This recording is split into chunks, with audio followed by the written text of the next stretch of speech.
On this episode of Headstrong, I have partnered with sexual health brand Personte. Now, Personte provide sexual health products which inspire people to make better, healthier choices. They're well known for their wide range of high-quality condoms and lubricants and are one of the largest suppliers of condoms to the NHS and not-for-profit organisations, making sure everyone has access to sexual health products. Personte also offer instant HIV test kits, both via the NHS and not-for-profit organisations, as well as online. So the option's there to be tested at home. Go follow them today. It's at Personte UK on Instagram, Facebook and Twitter, or send them a direct message to find out more information on safe, fun and consensual sex.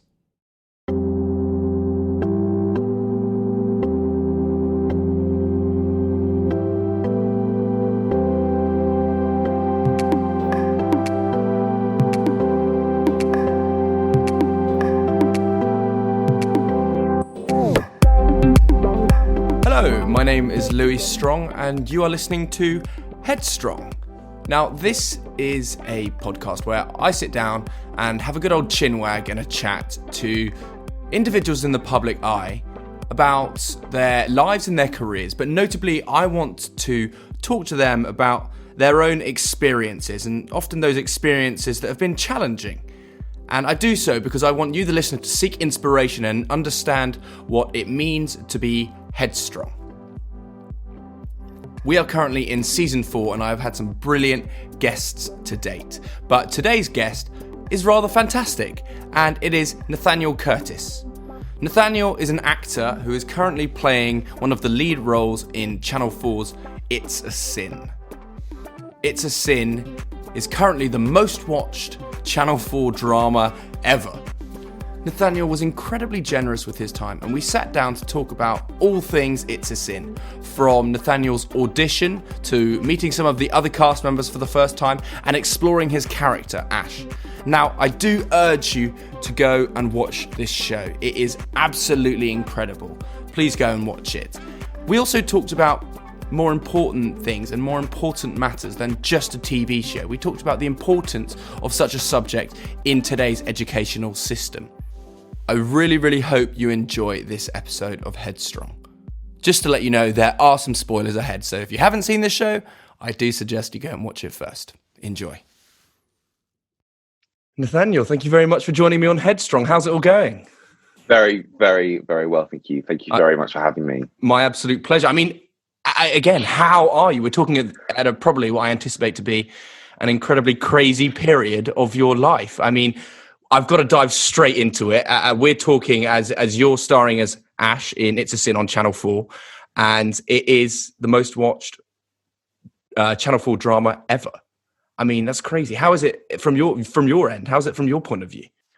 It's really weird to hear that as a statistic, because I mean, it's just a show that I loved making with some people who I love very dearly, and then now that it's out, we knew that it was going to be good.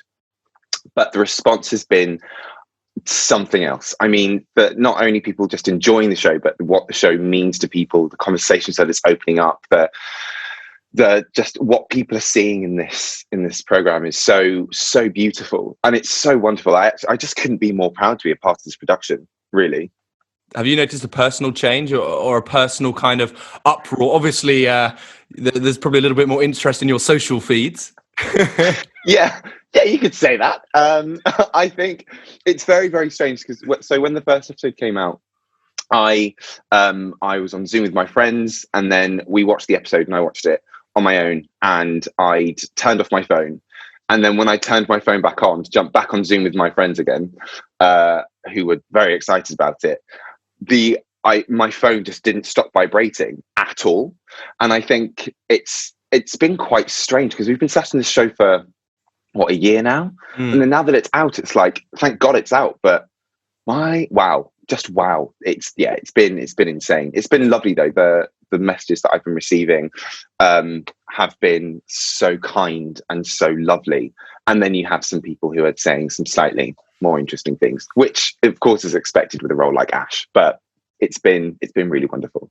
Well, yeah, but exactly. Before we kind of explore the ins and outs of the show and the wonder that it kind of is, to the subscriber of Headstrong, and also to anybody that's clicking on it because they want to hear your wonderful voice, we need to explain what the show is, because of course it's a show that captures some incredible highs and some pretty devastating lows, brought together through a magnificent story written by a wonderful writer. How would you describe the show if it was kind of an elevator pitch to a listener, to get them to listen? You got 1 minute. Okay, so It's a Sin is a show by Russell T Davies, one of Britain's greatest writers, and it is about a group of friends in the 80s who have all moved to London, and they're all young, they're all late teens, early 20s, and they are just discovering themselves. They are trying to live, they are trying to love, they are trying to get by, they are finding all of the joys that come with being that age, and they're finding all the stresses that come with being that age. And then slowly but very surely a disaster sweeps through them and completely changes their lives. And yeah, that is my pitch. And keep there we go. Yes, let's not give too much away. But from here on in, I'd probably suggest there will be spoilers. So if you haven't seen the show, pause the podcast and go check it out. But I assume if you're listening, you're probably most definitely wanting to hear the ins and outs of what we're going to talk about. So you play Ash, who. I've watched the show twice now, and my partner Charlotte, she's watched it 3 times. She's absolutely in love. She's a massive fan, and she's absolutely fangirling away that I'm doing this. So this is magnificent for her. But so you play Ash, and the character is arguably with the smallest, if non-existent, backstory, which as an actor is quite often it can either be a help or a hindrance. But I suppose that did give you a little bit of freedom to an extent to play the role. I mean, how did you talk to Russell as well in terms of discovering who Ash was? Because a lot of the other characters, we meet their families and it really explore their narratives. But with Ash's story, what was that like, being able to explore his narrative? So I think that the fact that you don't hear about Ash's family at all, he doesn't talk about them apart from the disastrous moment that Richie has after they first tried to have sex, which is a scene I will never live down. But I think that the way he shuts down and the way that it clearly there's a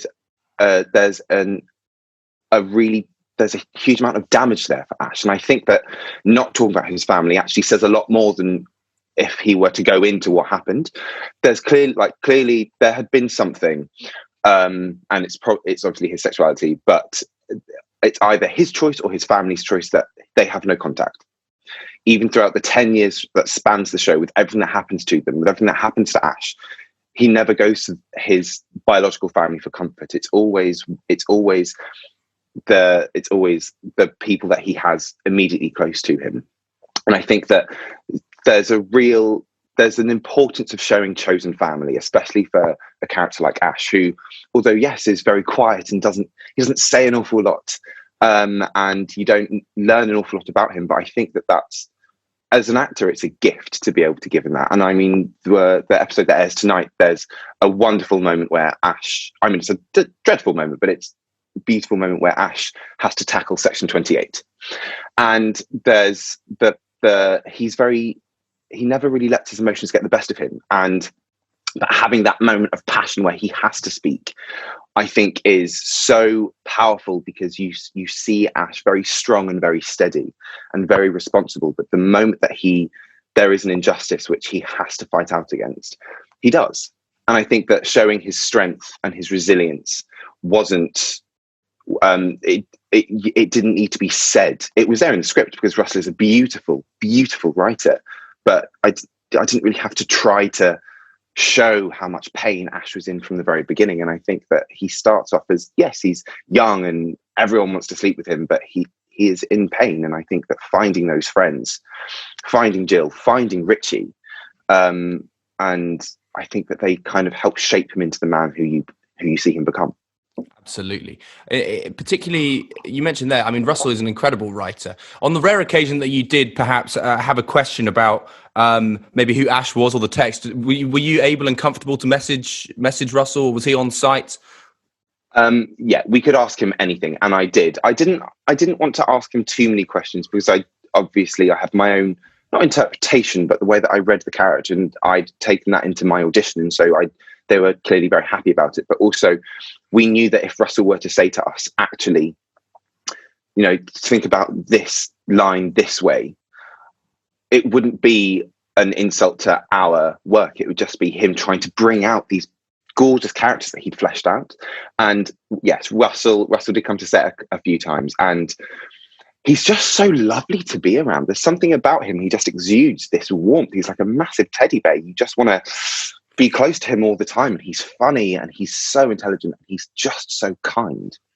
Yeah, I mean, you speak with a real warmth in your voice, but I imagine that extends through the entire cast and crew. I mean, everyone, from all the research that I've done and all the interest that has kind of surrounded the show, it sounds like there was a real community spirit within the cast and crew, which is lovely to hear about. But of course, the show does cover a tragic period of history, but it's such an important narrative to tell. But how challenging was it initially when you first kind of knew that you were going to be involved in the show, that you were going to be covering this and delivering this, and knowing the potential success that the show was going to deliver? Did you feel that there was a bit of pressure, or felt like there was a challenge? I think that we all wanted, I think the pressure came in the way that we all just wanted to serve the story. None of us were taught about AIDS really at school. I definitely wasn't taught about Section 28. And in doing the research for this show, once I got cast, and even before then, I just reading and hearing these things it's so painful. I don't even think painful is the word. I think it's disgusting, actually, the way that it's not talked about, the way that it was not taught in schools. Why aren't we teaching the next generation? I worked in education before I filmed It's a Sin, and I think that the fact that it's not talked about to students when in biology, in history, in like social studies, I think that the fact it's not talked about is really, really shameful. But the pressure I'd say I'd like to speak for everyone, and I'm sure that everyone would say the same thing, but I just enjoyed making this. It was fun to make. And the days where we had difficult scenes to film, everyone was there. Everyone was so supportive, and there was space given when you needed space, and there'd just be hugs and love and a cup of tea handed to you, and people just making sure that you're okay. Because although, yes, fine, we're actors and we are portraying a fictionalized version of non-fictional events, it's tough to tap into that. It's tough to have to try and relive that. Especially, I was born in 1990, and so I wasn't there for the 80s. I don't know what that was like. But yeah, having to kind of tap into something that was so close was really, really tough sometimes. But like I said, the cast, the crew, absolutely everyone was just so loving and caring and generous. We will come on to the educational part of it, which is something that I definitely want to talk to you about. And I'm actually delighted to know that you worked in education, because I'm currently just working out in a school as well. Just to get through things at the moment. But it's always good to do. It must be paid. Yes, exactly. Not all of us can be in Channel 4 dramas. No, I jest, of course. But what I wanted to know was, what was your knowledge then of the 80s and indeed AIDS before going into the show? Like, did you have an in-depth knowledge? Because something that I would like to note about Russell's writing is he really brings a story to life about something that is so incredibly detailed, but through a group of friends, and it makes it available to a wider audience, not a specific audience. And I think that's what's really engaging about it. But so I didn't know what your kind of knowledge, prior knowledge before the show was.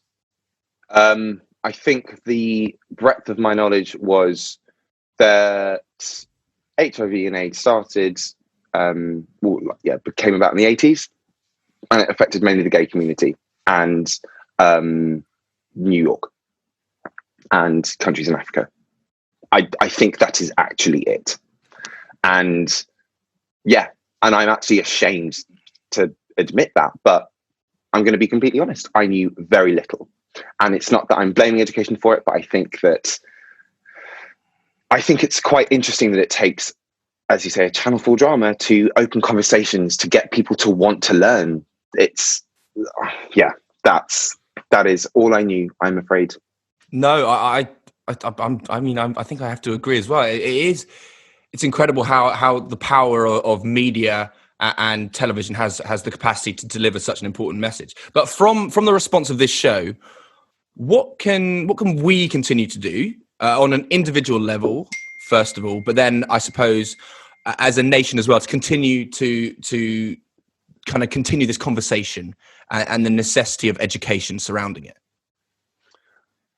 Get tested.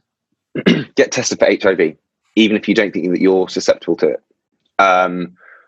Google is our friend in this instance. The amount of people who, after last week's episode, I think it was like 4,300% was the amount that like the research went up. And people Googling things like, can HIV cause seizures, which isn't something that I knew could happen until I read the script. Excuse me. And and also talk to your friends in the LGBTQ plus community. Talk to people who are around in the 80s. I know that I've had some people that I know personally, some people that I have met, some messages that I've gotten. People who are alive then, people who are directly affected, aren't able to watch the show at the moment because it's too raw, and that is absolutely okay. There is no time that you have to watch this show, but I do think, and I'm not just saying it because I'm in it, but I think that this is a show that needs to be watched for education. I think that Russell's written this so beautifully in a way that you learn with the characters. You spend the first half of the first episode falling in love with these characters, relating to these characters, laughing with these characters, being embarrassed for these characters. They're people that you know. I see my friends in all of them. I see my family in them. I see people that I love, and watching what they go through, learning with them, and seeing the pain that is caused, and just seeing that they're just trying, they're just fighting, they're trying to learn. I think that the way that Russell's done that is just gorgeous, because it's not, this is what happened, these are the statistics. You're learning through feeling with them, you're learning through empathy, and I think that that's something that's incredibly important, especially to people who don't know an awful lot about the HIV and AIDS crisis, and who don't really have many friends in the LGBTQ plus community. And I think that because of that, the show is so relatable. My answer is so long. My God. No, that please. The more, the better. That's what's glorious about a podcast. That's definitely answers kind of my next question then, because I was going to say what TV and the response to TV. The reason that it can deliver such an important message is because you do get attached to these characters, and you do kind of develop almost, as you say, emotional feelings and go on this journey with these characters. You know, I know that. I don't know if I'm meant to say this for Channel 4 or not, but you can watch the whole show straight through online instead of waiting for it the weekly. And I think that's something, you know, I know binging gets thrown around, but whatever, but you can just watch it, and I was in pieces at the end of the whole show. But that's interesting. Then let's look at the educational side of it. Whilst TV might be able to deliver that kind of emotional attachment and feeling regarding the educational side of it, what can we do on the institutional side of education to help continue this conversation? I think it needs to be taught in school. I think it is as simple as that. And it doesn't need to be taught in a way to frighten students. But I think that in the same way that you learn about the Tudors and World War II, moments in history that changed society. And I think that you'd be a fool and a liar to say that this didn't change society. Maybe, you know, and I think that the inclusion of LGBTQ plus history in school, although it's creeping in, I think that it needs to be there. I think it's so important that it's there. And I think that will help young people who don't know what their sexuality is, who don't know if they're binary, non-binary, who don't know all of these things. I think that learning about it, just simply learning, I think will help them as people become comfortable with who they are, so they're not spending their 20s struggling. And yes, that is my very long way of saying, just teach it. I think something it's worth noting as well is it's not even the fact that it's not even being taught. There's not even the option. even in the very basic levels of education, and that is something. Bring out the bucket of coffee. I see. I told you, I promised a small bucket. Yeah, it is astounding that that even education from when I was at school and then when you were at school, it's still very much the same, and we still cover the same topics. And I know that they constantly introduce things, and I know that it's not a quick process, but some things just should be taught, and it's kind of almost astounding that some things aren't. And maybe it comes down to plain ignorance, or an inability to commit to it. I just don't know. But it's something that I agree with you completely. We need to see a change. And I think that this show starts 40 years ago. I think that 40 years I think there's enough breathing space now. I think we can probably start talking about an entire community, an entire generation of an entire community being wiped out. I think it's time, come on. I couldn't agree more. Now, something that did shock me, definitely personally from the show, again, it comes down to the way that it was shot, particularly was the kind of institutional violence towards the AIDS crisis, and also just in general kind of homophobia in the show. And it's quite astounding. Was this something difficult to challenge yourself from a personal perspective? I mean, have you experienced something like this yourself in the current climate in the 21st century? I am 6'5". So recently, no, but I grew up in quite a small town, and I am half Indian and half English. And at the time, there weren't very many other children of colour apart from myself and my family. And I have had violent altercations due to mainly the colour of my skin, not for a long time. And also, I'm not someone who condones violence. Really, I don't think it solves anything. But I've had those moments. But watching the show, watching what happens at the end of episode 4, what happens to Jill, I think is really frightening. But it's also really, like, I watched it, it was like, well, I'm absolutely not surprised that would happen to her. A young woman of colour standing up for justice in the 80s.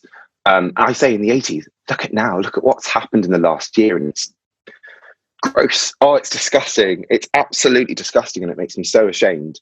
But yeah, I think that violence is something that's threaded throughout history in the fight between right and wrong.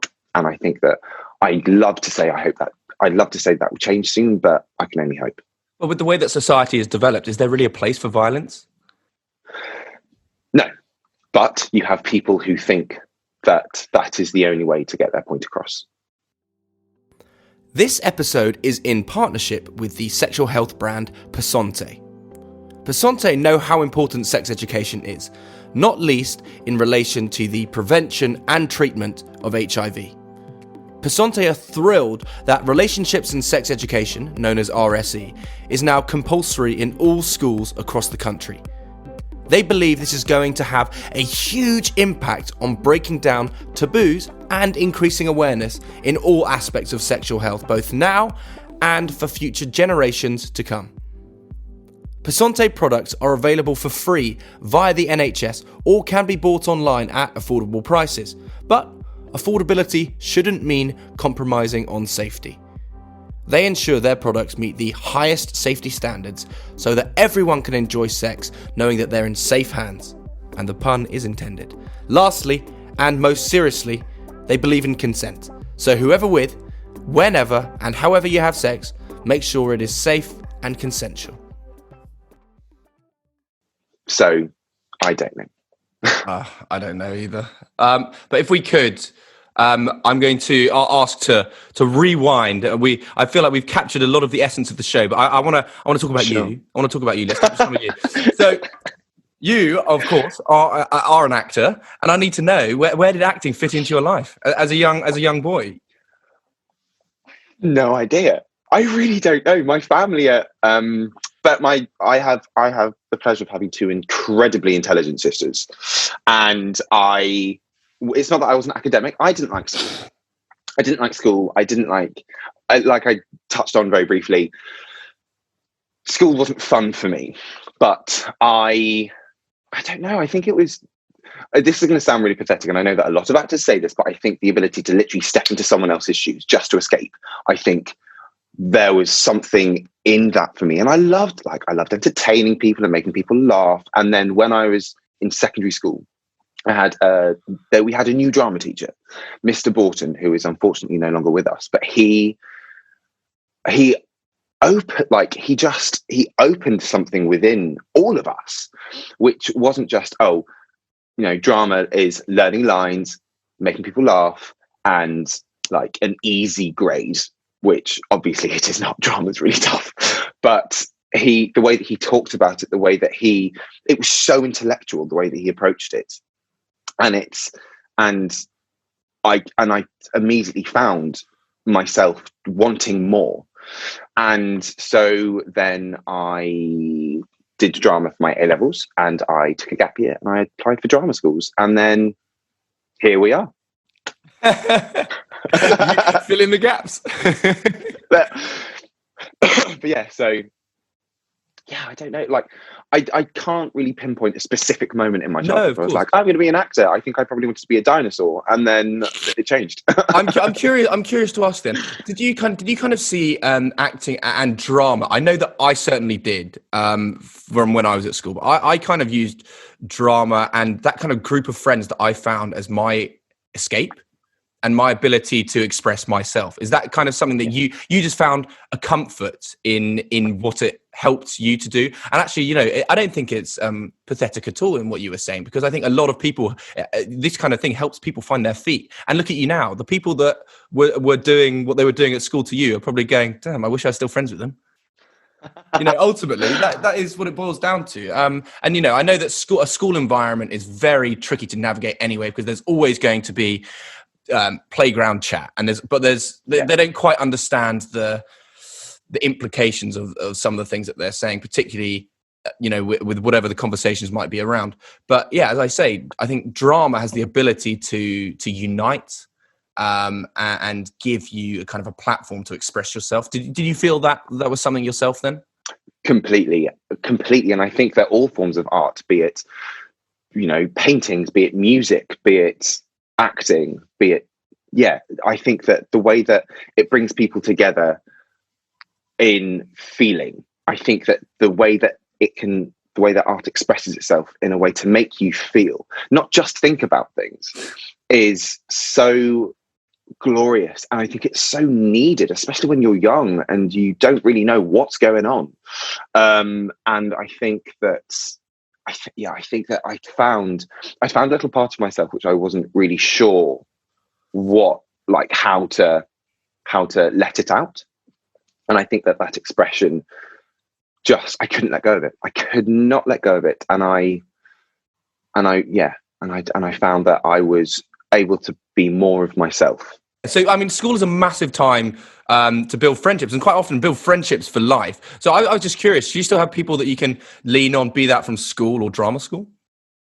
I have a couple of friends from school, and a happy handful of friends from drama school. I think that you kind of pick up more friends as you go. And I graduated drama school 7 years ago. Hang on, how old am I? Yes, 7 years ago. And I think that now at 30 years old, I've lived different experiences where you have people from kind of every walk of life who help you and who shape who you're becoming for the next stage. And I think that's really important to hold on to them. Yeah. Now let's talk about East 15 then, because that's where you trained as an actor. What was that process for you then, getting into drama school? Was it did you kind of know at that point that it was going to be a realistic career for you, as in that's how you're going to be making your money as an actor or in the creative industries, and that was your kind of goal going into East 15? I applied for drama school on a whim. I just thought, I'm just going to go for it because who knows? I have absolutely no idea how this is going to work out. But excuse me, I'd actually been told at school that I wasn't good enough to be an actor, that I'd be a teacher, and that's something I should pursue. So I, of course, with the Headstrong youth, turned around and was like, well, I'm going to apply anyway. So I did, and I got into the foundation course at East 15 Drama School, and then when I was there, because that's a 1-year course. I then applied for other courses, and I actually broke my ankle halfway between all my auditions, and so I couldn't go to half of them. But I'd gotten into E15 for the 3-year course, and I stayed. And it was, and I think that especially at that time of my life, I was just thinking, I don't know how this is going to work out, but I'm going to go for it. I'm just going to go for it. And if I have to change something else down the line, I do it. What was your backup then? Did you have like anxieties, like as in coming out of drama school? Did you have an agent? What's the goss? What was my backup? I don't know. I didn't have a backup. I think there were other, I worked, as I said, I worked in education. I was a teaching assistant, and that was something that at the moment, I went 5 years without an acting job after leaving E15.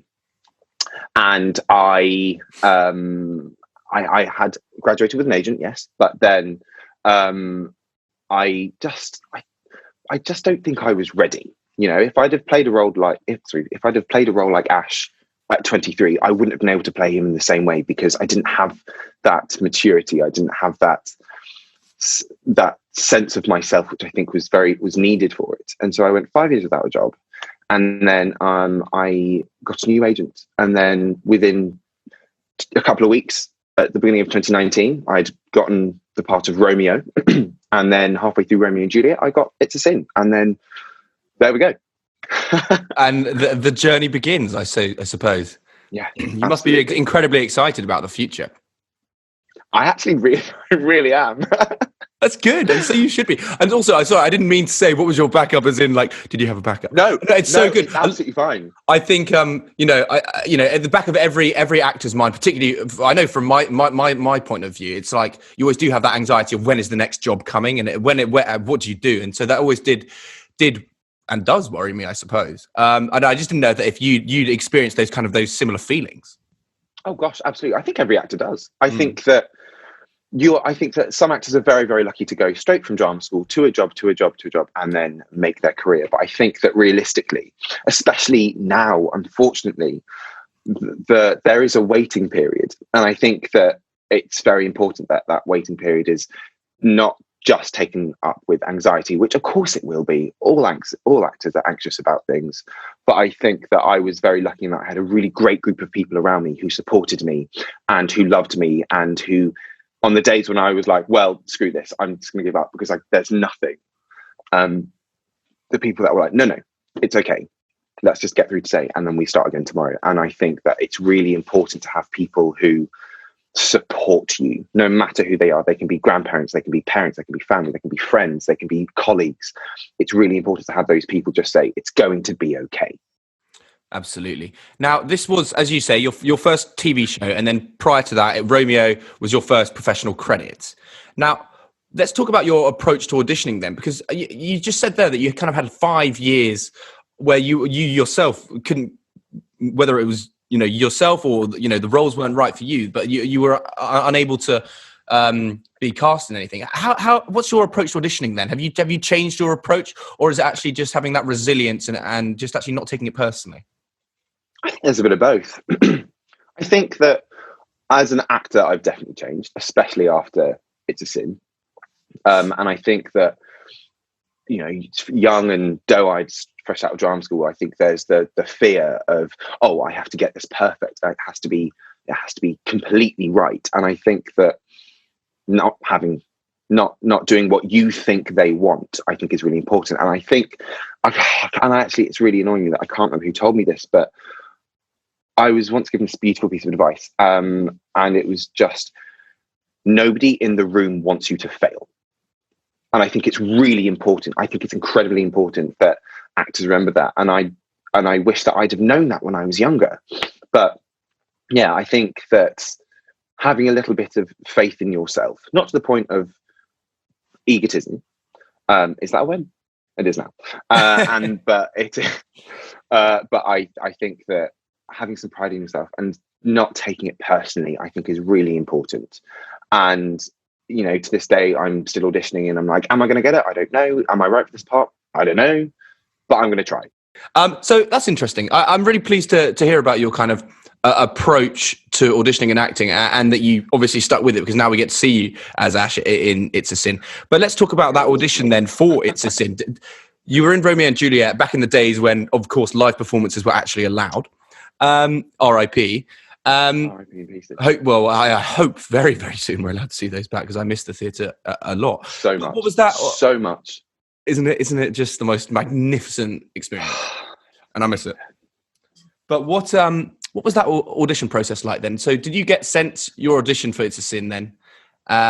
Yes. By email. So what was the process? Okay, so I'd been sent this audition for a show called what was then The Boys, and I read it, and I'd been sent 3 episodes, and I'd been sent the audition text for Ash, which included the very first line and the first conversation with Richie. And so I'd read it and been like, okay, so there's no shying away from this, fine. And part of me just thought, I'm not going to get this. I've come from I've got one, I'd been in Pride and Prejudice at Regent's Park Open Air Theatre at drama school, and I just played Romeo, and I was playing Romeo. I'd had no other credits. They were going to go for someone else who was a better actor, more successful, and a bankable name. I was like, well, I'm not going to get this. So I'm just going to go in, I'm going to do what I can, and then I'm just going to enjoy it. I'm going to meet Andy Pryor, who everyone loves Andy Pryor, the casting director, because he is the nicest man in the world. And so I did. I went in, I auditioned, I read the part, and then I went and did a show.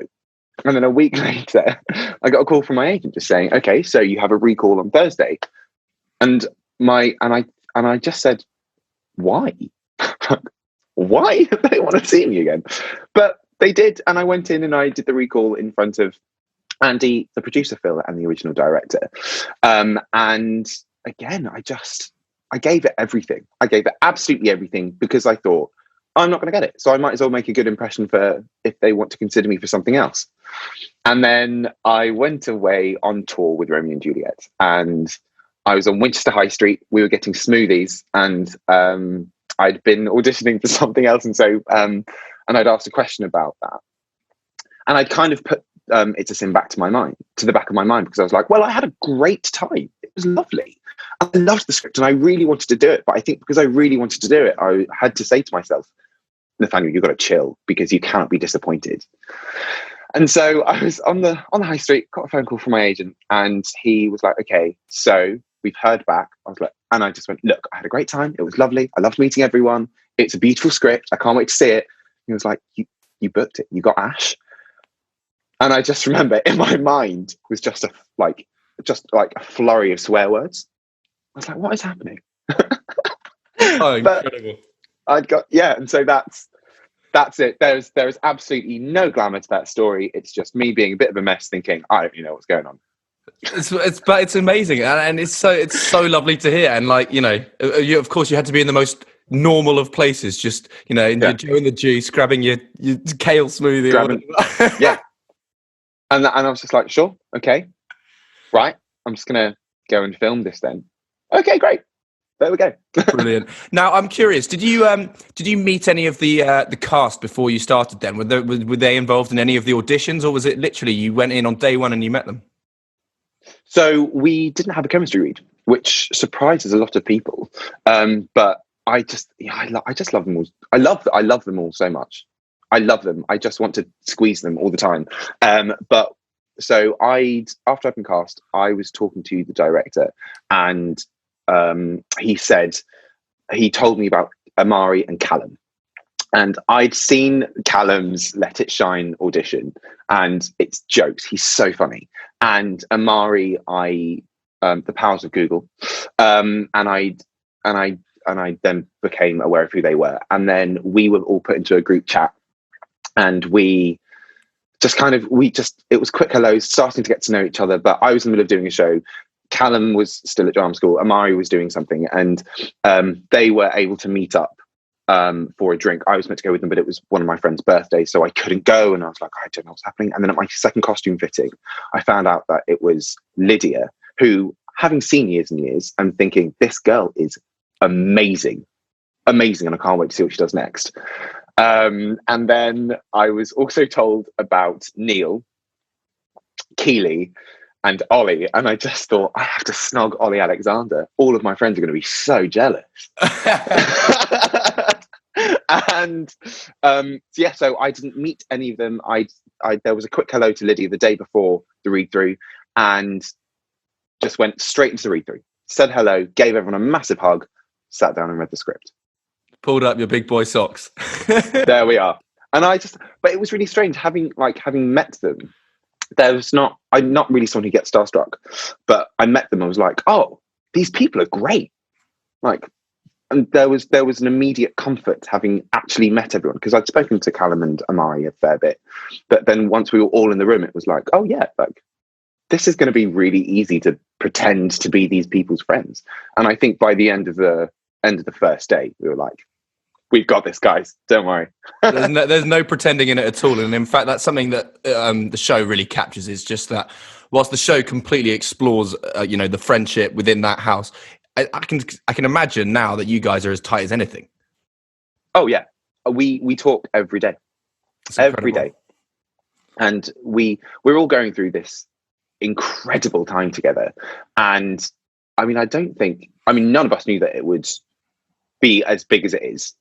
But we hoped. We hoped, we knew it would do well, but the response has been beautiful, and it's really nice that we've all got each other so, especially after the first week when it was just everywhere, and I get bored of my own face and voice very easily. You can't tell because I'm talking an awful lot this morning. I'm so sorry. But it was really nice to have people who, yes, although I've got friends and family who are really supportive, actually having people who are in the same boat as me being like, am I dealing with this okay? And yeah, the support from them, just from day one, from the moment we sat down that read through, I couldn't have, I don't think I could have gotten through lockdown without them as well. Oh, that's really sweet. Honestly. That's amazing. Did you, who on set then was your kind of go-to? I share most of my scenes with Ollie and Lydia. So I think it was, Lydia's kind of the center of our group.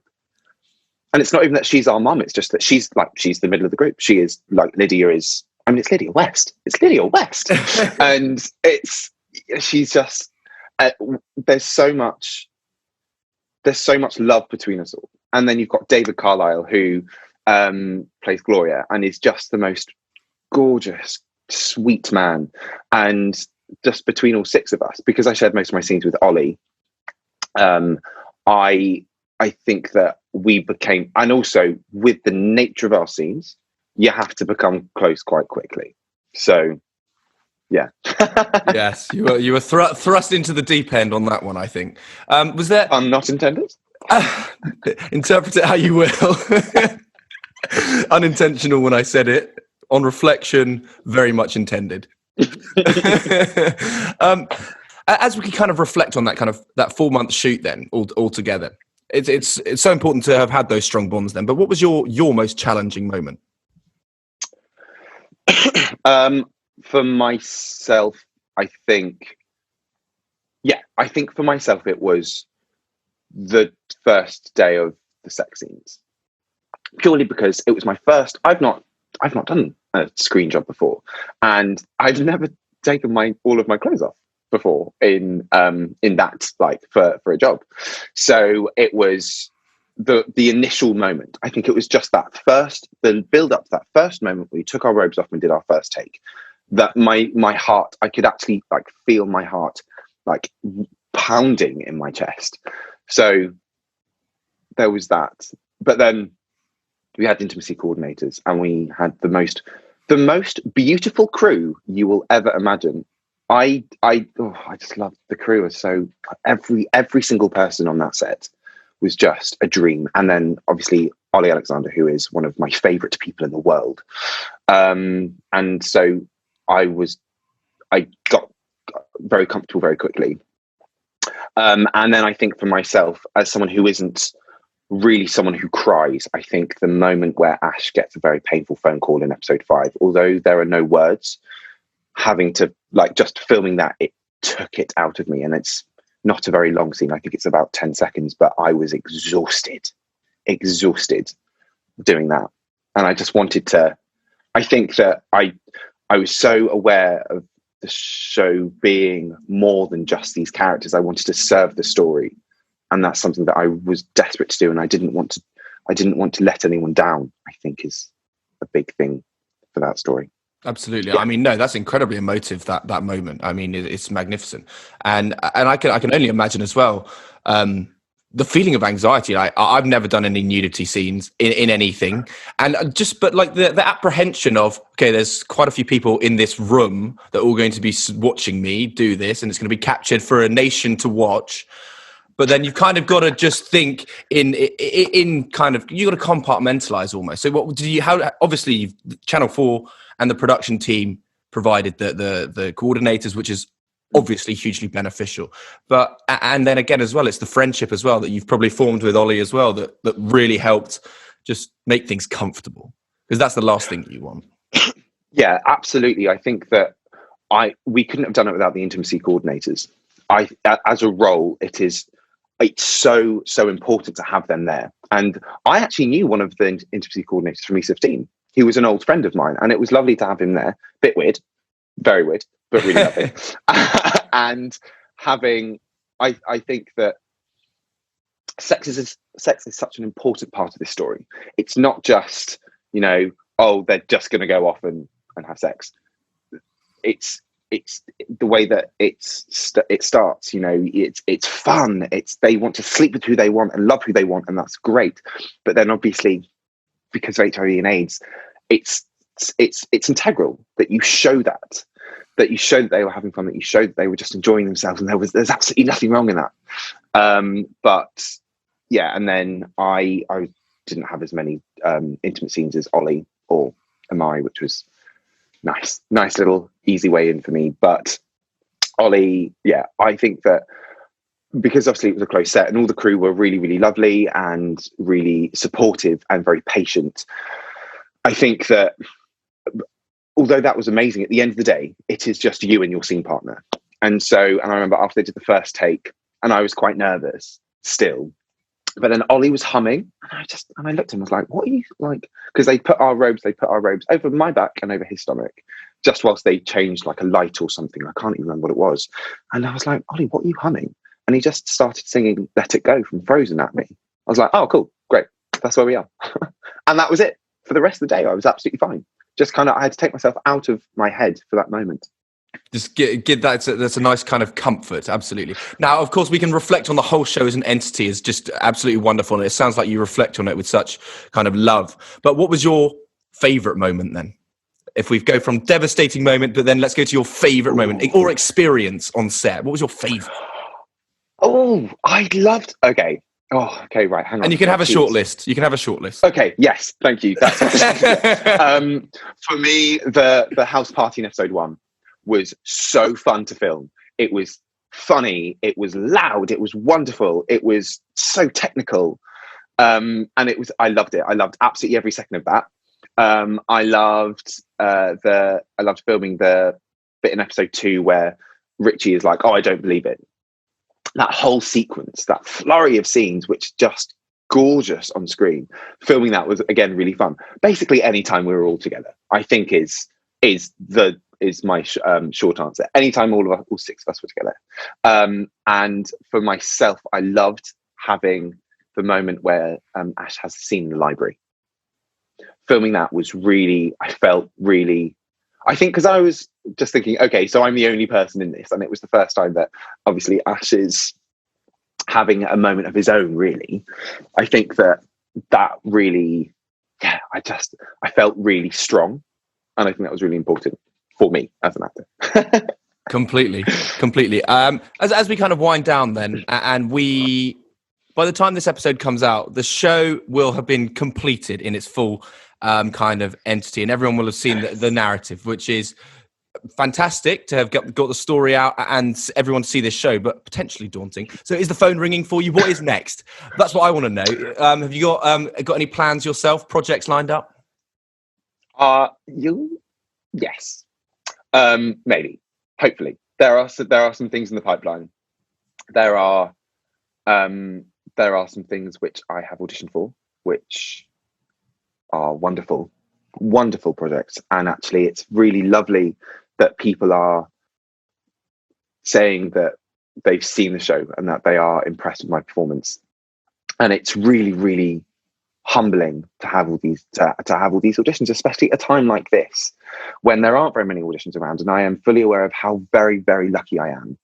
And it's nice to have hard work pay off. But there are some things in the pipeline. Nothing's confirmed yet. But there are. Let's see. I mean, I'd also love to go on holiday. I think that's something that I'd really like. I'd like to go and lie in the sun and drink wine and with friends. But at the moment, I think we're just kind of riding this wave. Definitely. And it's wonderful. And it comes out in America on the 18th. Yes, 18th of February. And that's immensely exciting. Yeah. So it's less than a week now from when we're doing this podcast. That's going to be amazing. Incredible. It's incredible. And I'm just excited. And again, I'm just very proud of this show. And I think that as an actor, any work that you do, any role that you play, there is pride in your work. But I think that this is so much more than I thought it would be. And I could not be more thrilled to be a part of this production. But yes, who knows what's going to happen next? But I can't wait. I don't really know, but I'm very excited to find out. Very, very exciting. It's very easy to be completely absorbed in this moment, but I'm very curious to ask you, what's your kind of 5-year, 10-year goal? I could not tell you. I don't know. That's it. That's honest. And that is okay. Answer. I don't know, and I can't wait to find out. Look, 2 years ago, would I have seen myself here? Nope, not at all. Not in the slightest. And I am excited to see what happens. I don't want to put myself in a box and say, okay, so when I am 40 years old, I will be playing. Yes. I will be playing Macbeth at the RSC. I'd love to play Macbeth at the RSC, but I want to try everything, and I want to see what happens. And I just want to give it all a go. No idea. So yes, because I can. Well, I mean, I hope I can. I'd love. Obviously, nothing is determined, but yes, I don't know where I'll be in 5 or 10 years, but I can't wait to find out. Can't wait for the journey. So, Nathaniel, I've really enjoyed this, but there's one question that I ask every guest at the end of every podcast, and you've actually already used the word today, but I'm curious, what does the word headstrong mean to you? Headstrong. I think headstrong for me is made up of two parts. I think it's made up of determination and passion. And I think that headstrong is, I think at the end of the day, keep going. That's it for me. That's what it means to me personally. Absolutely. Look, Nathaniel, I have loved this conversation. Thank you so much for joining me. Thank you so much. It's been wonderful. It's been so lovely. Thank you so much for having me. And and here's to all the success of anything that's going to come your way, and hopefully all the glory of America. Oh God, that's so nerve-wracking. But yes, I don't know. Let's see. I am delighted to have teamed up with sexual health brand Passante for this episode of Headstrong, and I have actually asked their marketing executive Chloe at Passante to tell me what Headstrong means to them as a brand. So Chloe, take it away. Hey Louis, can I just say on behalf of Passante that we're so excited to be partnering with you on this amazing podcast and topic. So as a brand, we believe that being headstrong is feeling confident about where you are now whilst being excited for what is to come. It's about having conversations with others about how you're feeling and being brave enough to show your vulnerabilities, as this is a sign of true strength. Headstrong for Passante is also about consent. It is about speaking your mind and saying no if things don't feel right for you. I think that's a great definition of headstrong. Thank you so much, Chloe. And remember, everybody, to practice safer sex and always wear a condom. And definitely go check out Passante on all socials at Passante UK. And that is the end of this episode with Nathaniel Curtis. I am hugely thankful to Nathaniel and his team for their generous time and work on this episode of Headstrong. I really enjoyed that conversation with Nathaniel, and he was really engaging. We managed to talk about a variety of things and some things that he's clearly so very passionate about, and certain things that need such an important conversation. So I'm delighted to say thank you to him and thank you to his team. Thank you to you, the listener, again, for clicking on Headstrong and downloading the podcast. Every listen and every listener matters to me, so thank you so much. If you have enjoyed the show, please do share it with your family and your friends and send it on to anyone who you think might enjoy it. Also, if you have enjoyed it, feel free to check out the backlog of episodes that we do have available with some other wonderful guests. Now, I will be releasing another episode next week, so if you have enjoyed this conversation, go and rate this podcast and subscribe so you don't miss out. See you next week, and stay safe and stay headstrong.